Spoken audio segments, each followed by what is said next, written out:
Good afternoon. Balik po tayo sa ere. Ngayong November 1, binabati natin ang ating mga kaibigan. Ang buong mundo or the Christian world is celebrating All Saints Day. So ito po yung araw ng mga banal.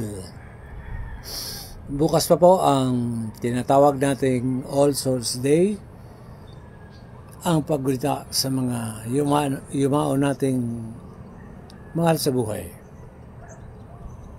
So, ang kaibahan nito ngayon,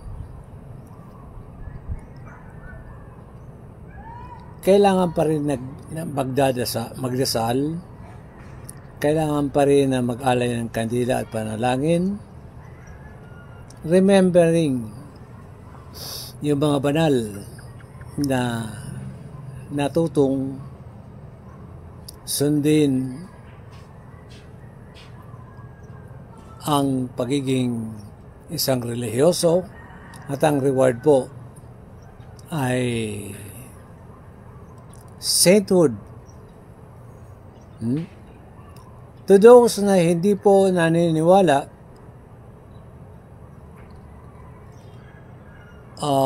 hindi po tayo namimilit. So, ito yung straight na tradition ng simbahang Katoliko. Dahil siyempre, may protestante na tumiwalag, at any rate, hindi natin pwedeng pagdebatihan yan dahil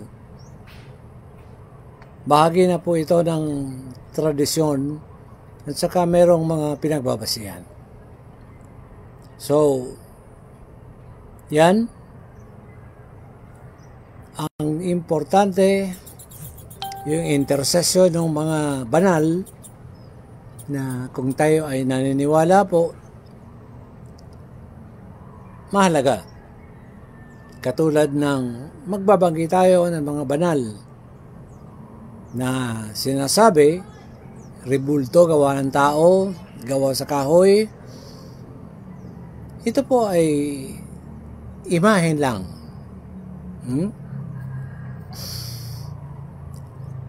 So, good afternoon, Ma'am Annabel Perinia. Happy All Saints Day, So, umaharap tayo sa altar, nananalangin, humihingi po ng pagtitika at sabay na humingi ng tawad. Kung meron pong karamdaman sa katawan, ito po ay dinadaan natin doon. Pero, siyempre, ang panalangin po ay magtatapos always in Jesus' name. Kasi ito yung katekismo ng Katoliko. Sa Islam naman, may mga banal. May mga banal. At walang debate dyan. Bukas, sabi ko nga,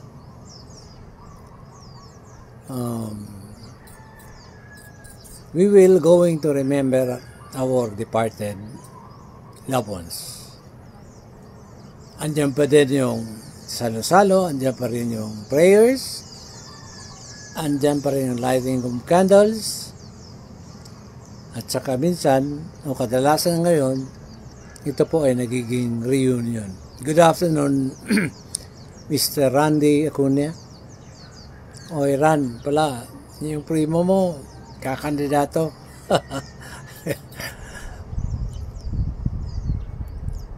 Diretso po tayo.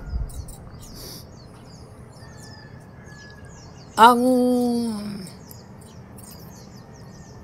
kasalukuyan po, na dyan yung topic,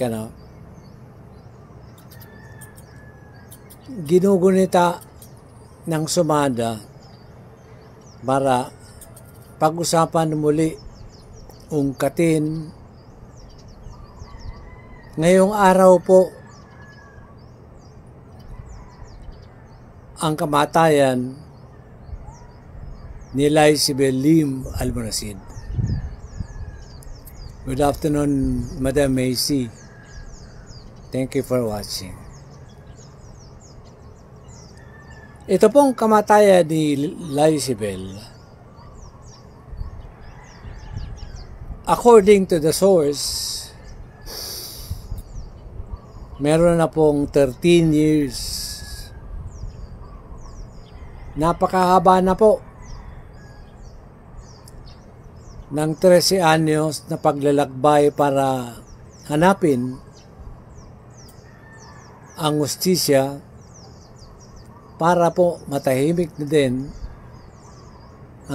si Lola Nena na nagpalaki sa kanyang apo, and of course yung mga nagmamahal kay Laisibel at maging si Laisibel. Balikan natin ng konti ang background. Si Laisibel po ay pinatay. Nakuha yung kanyang katawan the following day, May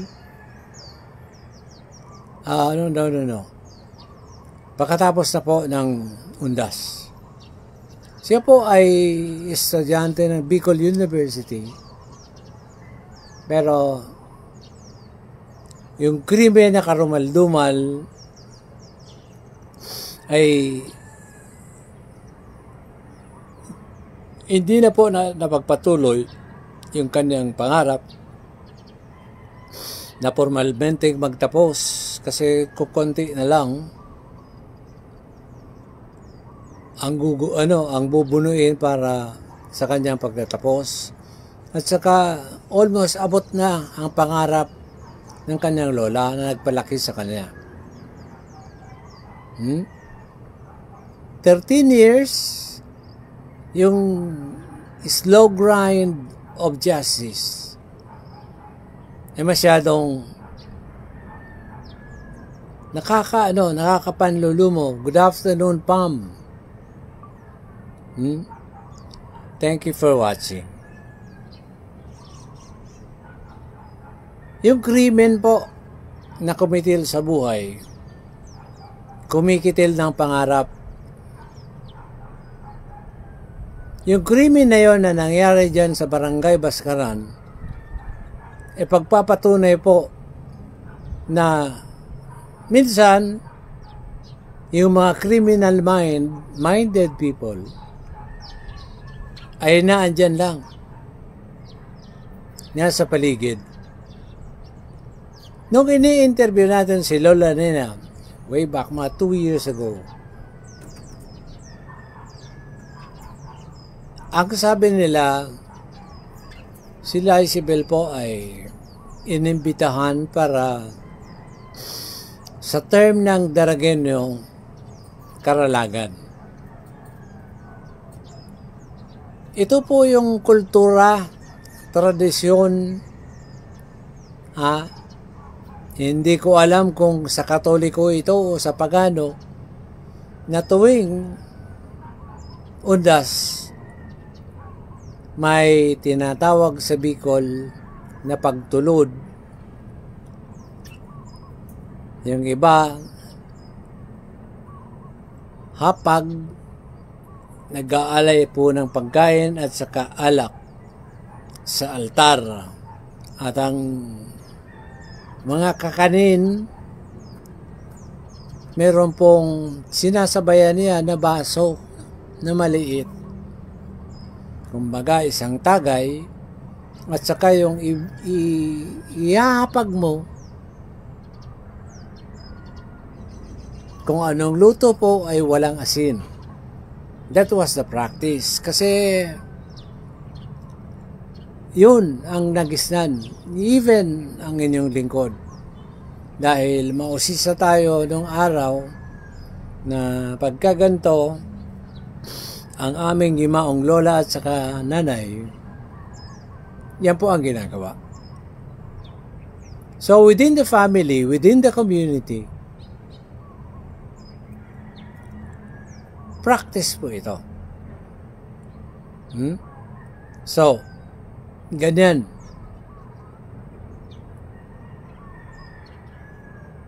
Itong pagkumbida kila Isabel ay dito po nag-umpisa ang kwento kung bakit ngayon binuksan muli natin ang di matapos-tapos na paghanap ng katarungan sa karumaldumal na krimen. With the permission of the family, pwede ko pong gamitin na sila Isabel po ay pinagsamantalahan bago pinaslang. So, just imagine kung kamag-anak mo, anak mo, ang ganito, ang sasapitin, na hanggang ngayon po ay hindi pa napaparusahan. Although may mga persons of interest.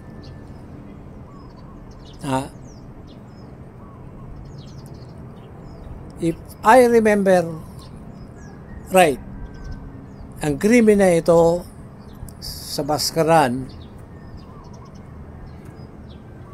ay sa panahon ni retired Colonel Neil Verdin. Nung ini-interview natin noon, hindi pa koronel, the full-fledged, si Major Verdin, ay lumilitaw merong mga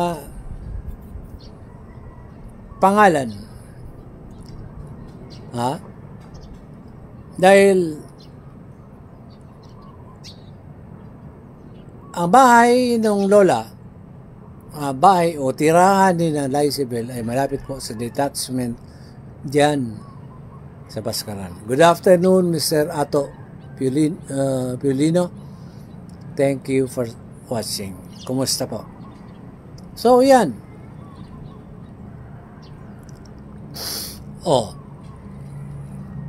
Nakikinig si Mr. Renato Burse. Ang isa ditong pinagdududahan, although hindi po na-aresto, ay ang isang driver, jeepney driver.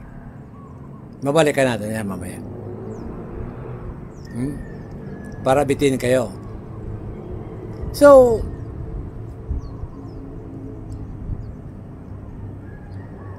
ang akala ni Lola Nena, safe, kasi kamag-anak, kakilala, kapitbahay, ang nag-ayang pumunta sa bahay na yon, tawag dito,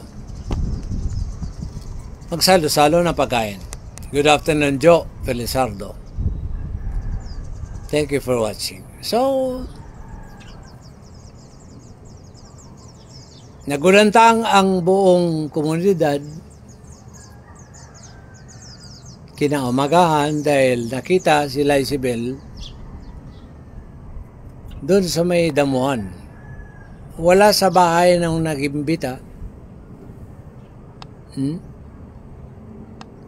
Pero nasa damuhan.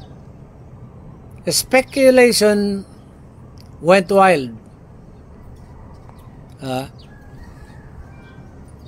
Maraming hindi mo man masasabing chismis, pero andun pa rin. Dahil siyempre ang una ditong iimbestigahan ng pulis sana doon will Ginawa naman siguro pero hindi kompleto.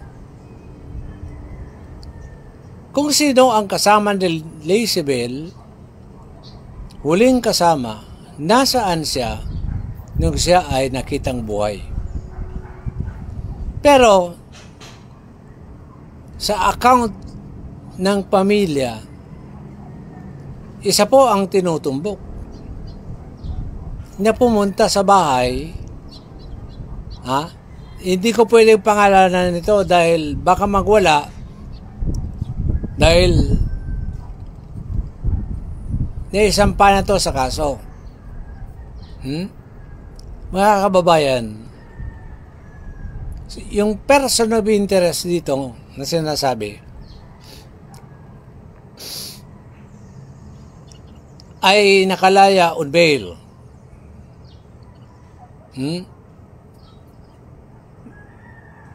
On bail. Dahil hindi ito na-file ng daglian. Let's say, within 15 days after the commission of the crime, the discovery of the crime was never brought to the provincial prosecutor's office for regular filing and everything. Kaya dito po, binibigyan natin ng pagkilala yung oras na ibinigay ng mga investigador ng CIDG Albay para ito po ay may isampa sa korte.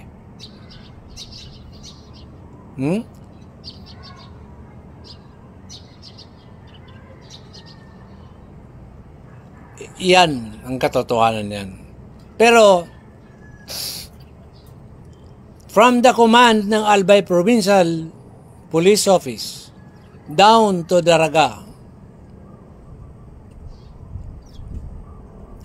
within the time frame na naganap ang kaso hanggang sa dapat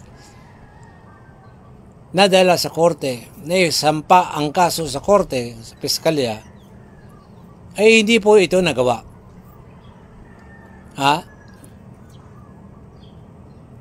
Hindi ito nagawa sa dahilan na yung proseso daw kailangang i-observe, may mga kailangan pang tapusin, may mga kailangan pang kung ano-ano. Tayo, nung nag-cover nun, during the time ni Major Berdin, we see to it na uunawaan natin. Kailangan mong intindihin. Kasi, totoo naman talaga kung magmamadali, baka masayang lang. Pero,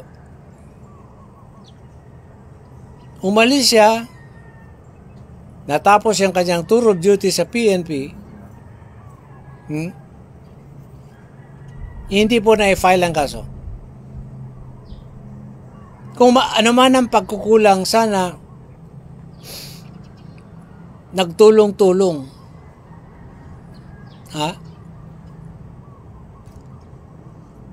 Mga kababayan, 13 years na po. Single-handedly, ang tumatayong magulang ay yung nagpalaki, si Lola Nena, ang lola ni Lacebel.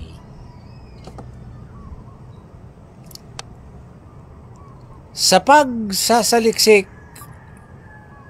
ng Philippine Examiner hanggang umabot na tayo ay nag-live stream na ngayon,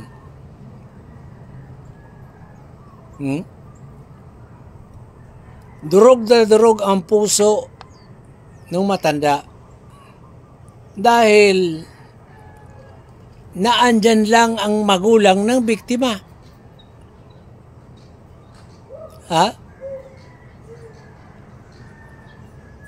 na ito, Mr. Piolino,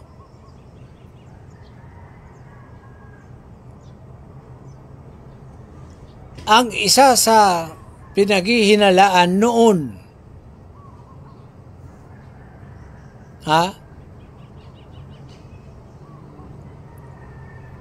ay grabe ang iyak. Nagpapakita ng dalamhati. Pero hanggang sa kasalukuyan,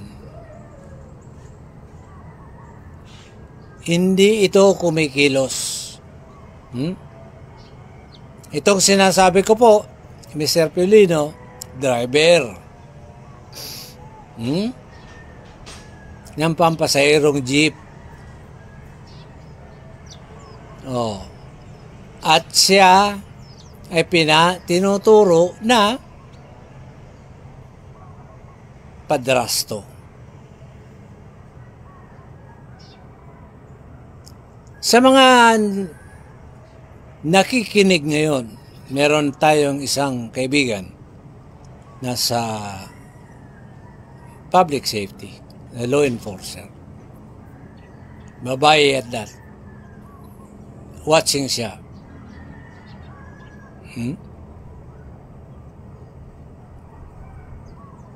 Yung mga nanay ngayon dyan, ilan ang mga nanay na nakantabay sa palatuntunang ito ngayon?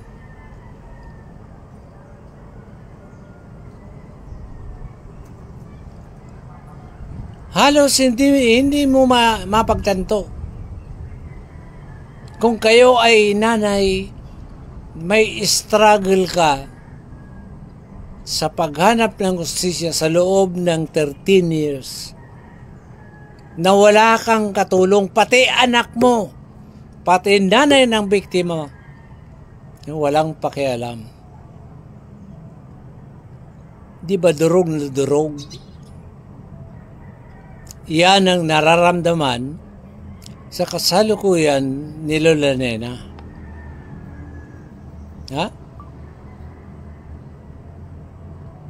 Yan. So, litong-lito tayo rito. Samantalang ang hinagpis at panghihinayang, ang pagdadalamati ng mga inimbitahan sa AJK sa Kongreso, makikita mo gumuguhit ang alaala ng kanilang gumuguhit ang pait ng kanilang pinagdaanan dahil nadawit yung kanilang pamilya sa war on drugs ng gobyerno na di man dapat. Alin ang hindi dapat doon, madamay? Yung mga inosenteng paslit. Walang armas pero napas lang. Good afternoon, Madi Mercy. So, imagine mo, nanay ka ba? Biological mother ka bang matatawag?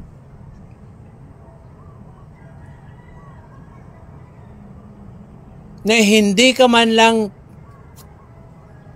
nagpakita ng dalamhati sa pagkawala ng anak mo na pinagsamantalahan at pinaslang.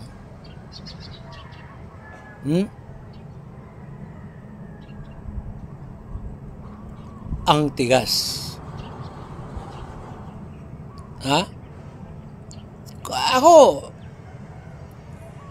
iba ang kasarian ko. Lalaki akong matatawag pero pagka ganito, di ko kaya na hindi tumulo ang aking luha. Diba? Kasi kung ibabalik natin doon sa perspective ng paniniwala o ng Hindi man tayo kasi relihiyoso masyado, pero meron tayong sinumpaan, ha? Sa Diyos na papalakihin mo, aarugain mo, poprotektahan mo, ipagtatanggol mo ang inyong mga anak. Maliban na lang kung nanumpa ka bilang padre, madre di pamilya sa demonyo. Ha? Yun ang gusto kong ipunto.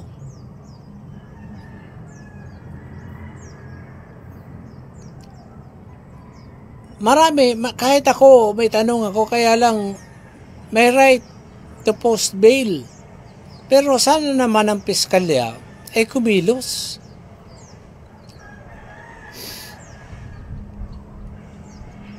Kung hindi yan, talagang magpapiyansa. Pero dapat hindi tumitigil ang investigasyon.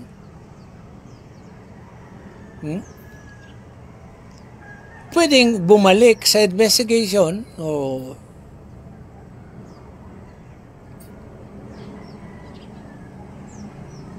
pero hindi pa naman deklarado ng piskalya na sarado ang kaso nila Isabel.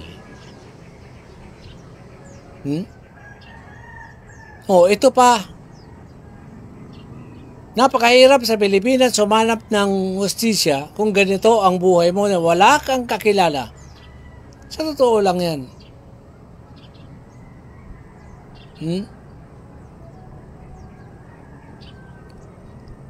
Mahirap. Lola ka. Nag-iisa ka sa buhay. Meron ka namang mga anak pero hindi ka tinutulungan.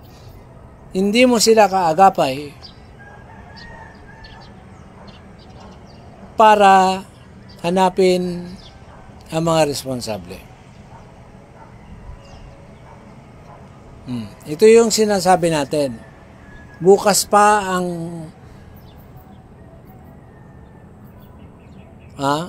bukas pa po ang holiday for our departed loved ones.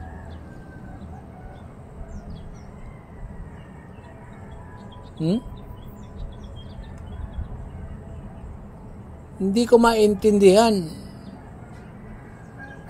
I don't know kung nakaka-relate kayo.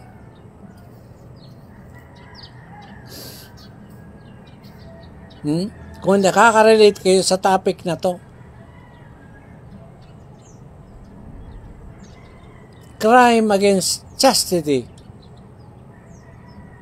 Crime against violence against women. Di ba ang kampanya, may kampanya ang PNP, lahat sa ngayon ng gobyerno ay may kampanyang ganyan. Pero hanggang dun lang sa tarpaulin, pumapalo ang slogan. Di ba? Kaya sa tingin ko kailangan pa rin palaliman. Dahil kung ako lang nakamasid, nagsusulat lang tayo ng balita, kung kulang ito, hindi mapipin down. Kasi kailangan, dito kasi, kung titingnan mo, rape slay, mabigat na kaso, heinous crime, karumal-dumal.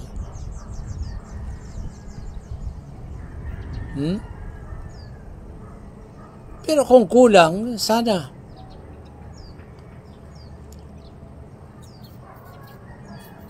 Sinupin pa, ano bang kulang?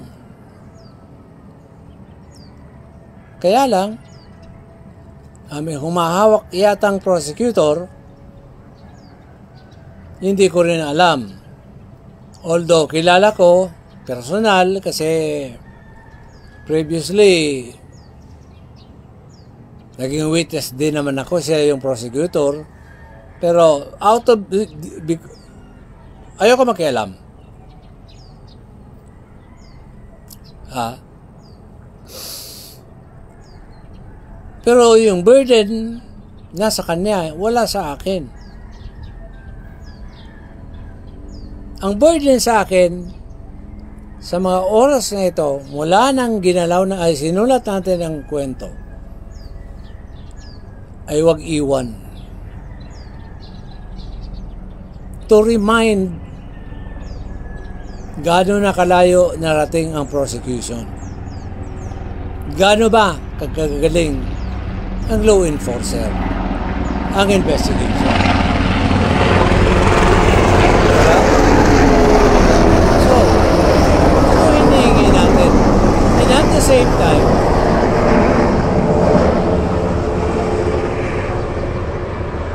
we are also in solidarity sa paghahanap ng hustisya because we believe in the advocacy na kailangan yung violence against women and children ay nababawasan. Bahagi ng paniniwala natin kasama sa advokasya na kailangan ligtas ang sino man sa pamilya sa loob ng pamamahay nakasama mo ang mga mahal sa buhay mo. Marami pang nagsasabi na kaya lang we cannot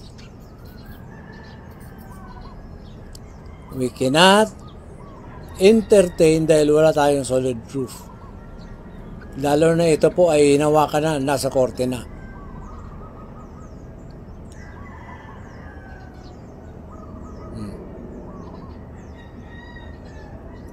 Yan ang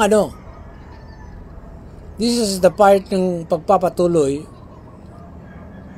ng ating pagtugoy-gay sa kaso ni Lysibel.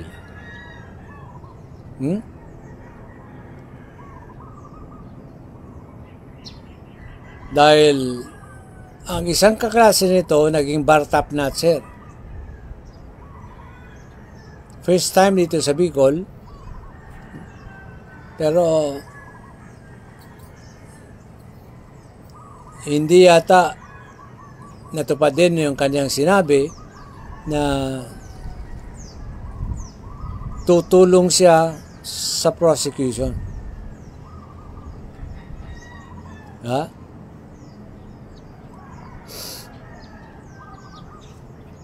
Yan ang yan ang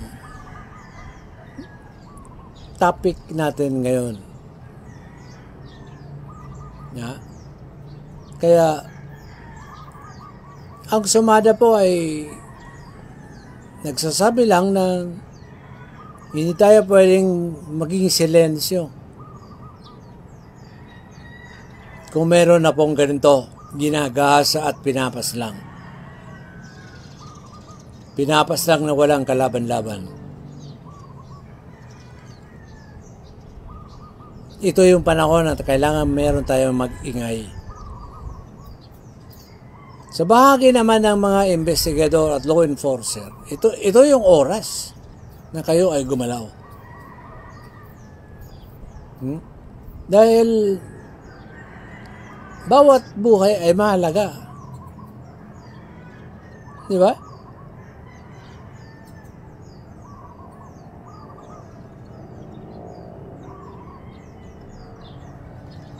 May kulang dito. Di lang natin matumbo kung nasaan. At saka, bahala na. Bahala na kasi ang prosecutor dahil andun na sa kanila.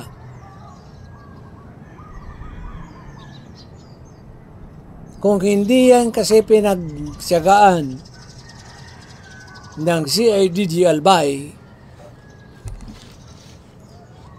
hindi yan. So, hindi ako. Diretsahan tayo. Wala dito nagawa ang pamunuan ng Albay PPO down to Daraga Municipal Police Station. Wala kayo nagawa. Dahil ibang entity ang CIDG, kahit na ang CIDG po ay isang sangay ng PNP. Challenge ko, my good friend of mine is now, kaya lang, hindi ko rin alam kung paano. Pero I'm sure na wala ng files na babalikan. Kasi yung database,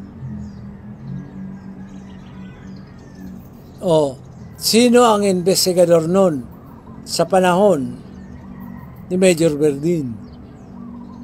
At saka may direct accountability si Major Verdin na exhaust all possible means na kumilos ang kanyang investigador to gather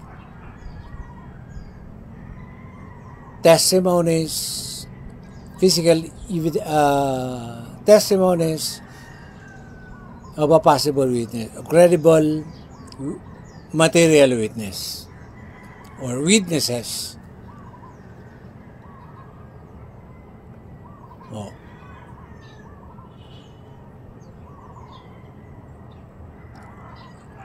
Hindi ko kaya pwedeng dalhin sa camera kasi naka-Facebook live po ako.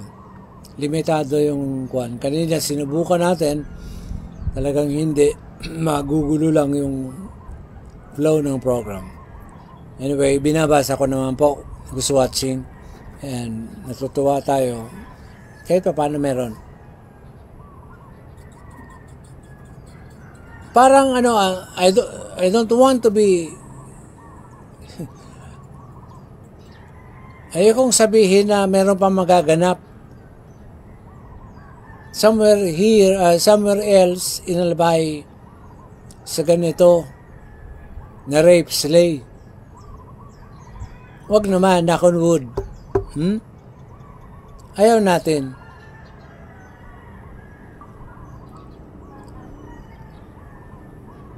Kaya ang problema dito, babalikan natin,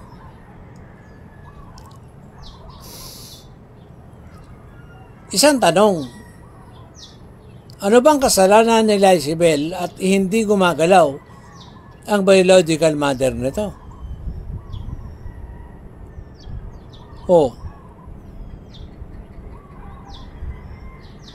Ano ba kasalanan ng anak mo?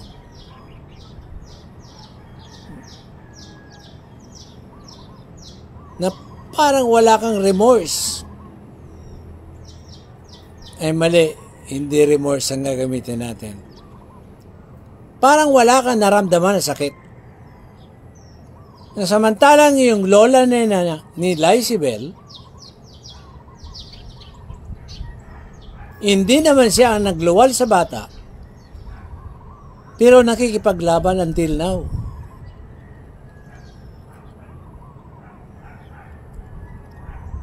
Pamilya na po ang tanong dito. Ayoko na munang tanongin itong mga suspect na to. Yung mga kriminal na yan, kung sino man yan, ayoko muna magtanong.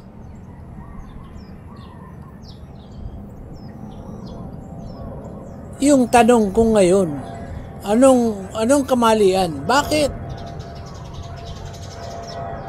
Sa karumal-dumal na krimen, nasaan ang nanay?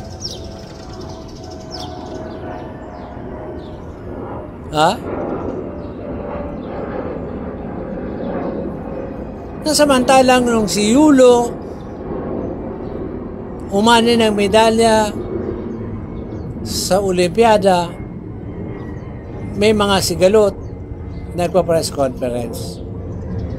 Sinabi ang kanyang hinanakit na kung walang nanay, walang Yulo na magiging medalista.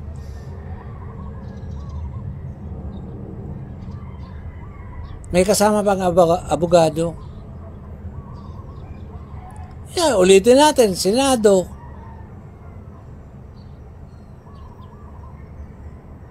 Umiiyak-iyak si Garma dahil kailangan daw ng presence niya para alalayan yung kanyang anak na may sakit di umano doon sa Amerika. Nagwawala doon sa Senado at tinatanong kung bakit kinansela ang kanyang pasaporte.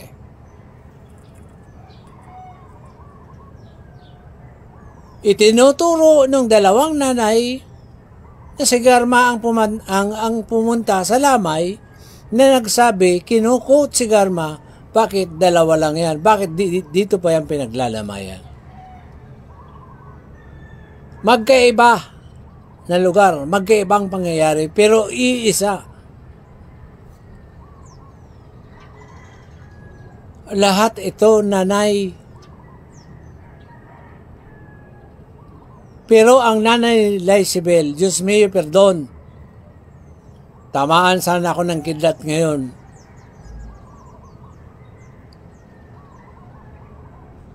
Anong nangyayari sa'yo? Ikaw ba'y nanay? Ikaw ba'y tao? Ang niluwal mo ba ay hayop?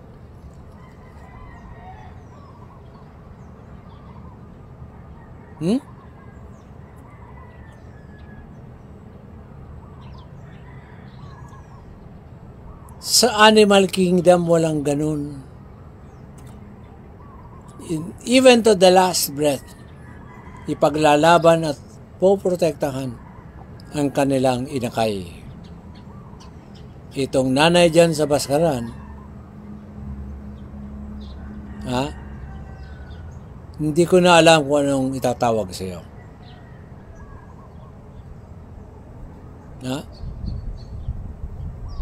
Kasi one time, dahil sabi ko nga, sinusundan ko ang kasong ito. Meron pang isang nagmamagaling dyan sa Baskaran.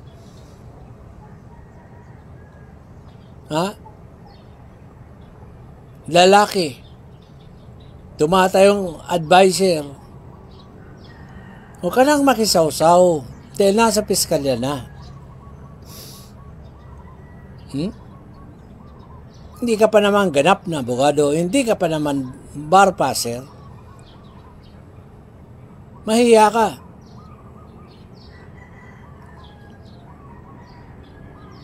Dahil isa lang ang tanong ko sa iyo, wala ka bang nanay, wala ka bang kapatid? Ang lola mo ba ay lalaki? Hindi ka ba niluwal sa puwerta ng nanay mo? Yan ang tanong.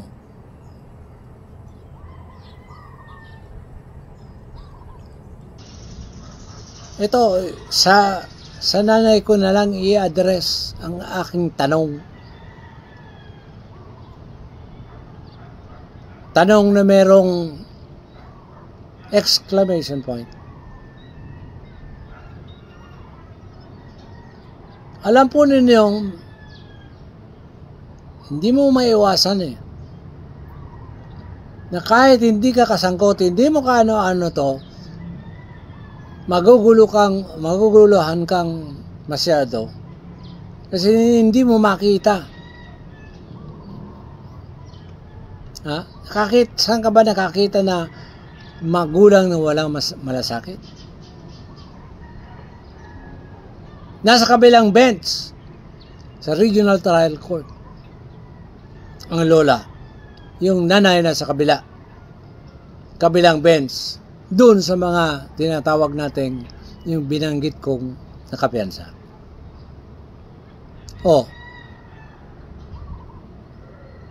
Hindi ako nag-aakusa, pero I found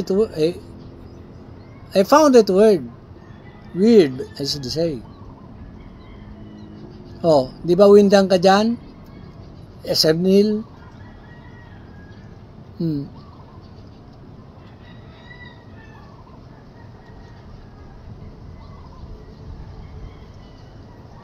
Klaro ang mensahe, kaya lang kumbaga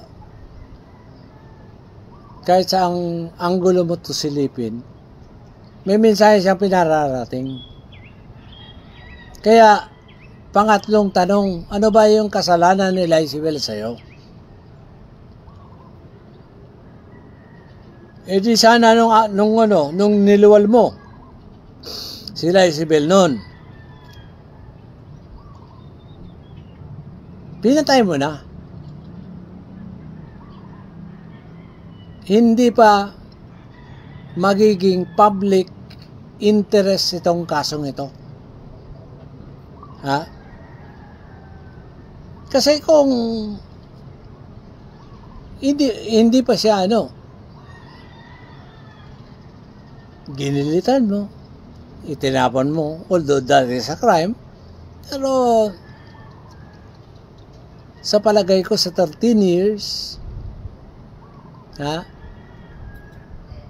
malilimutan na to kung sila Isabel po ay isa lamang na sanggol.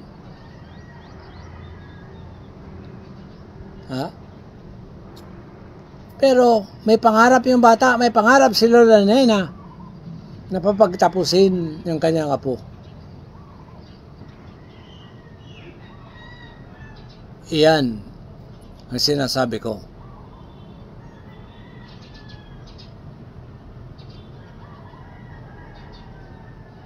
Kaya siguro ko, Satanas sa mga kapangyarihan,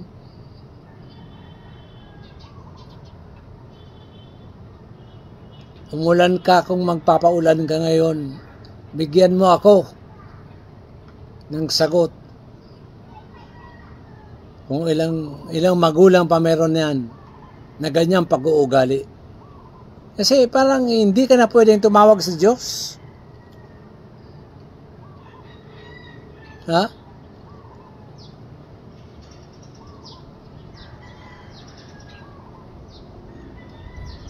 Parang hindi ka na pwedeng tumawag. Kasi maraming gusto maging nanay.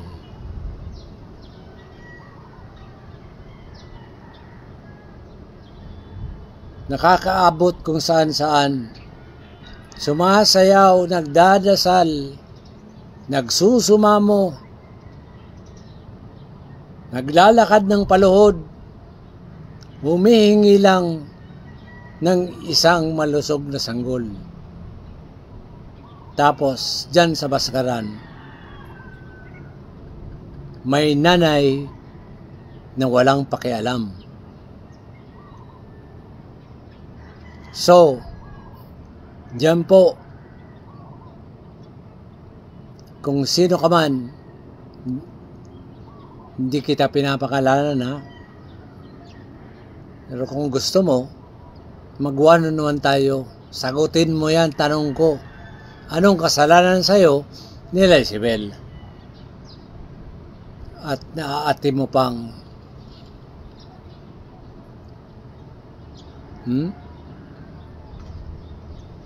hayaan mo yung iyong nanay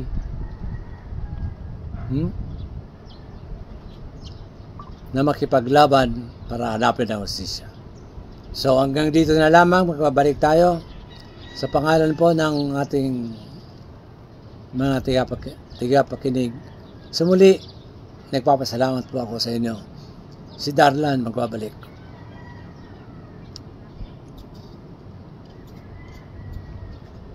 Goodbye.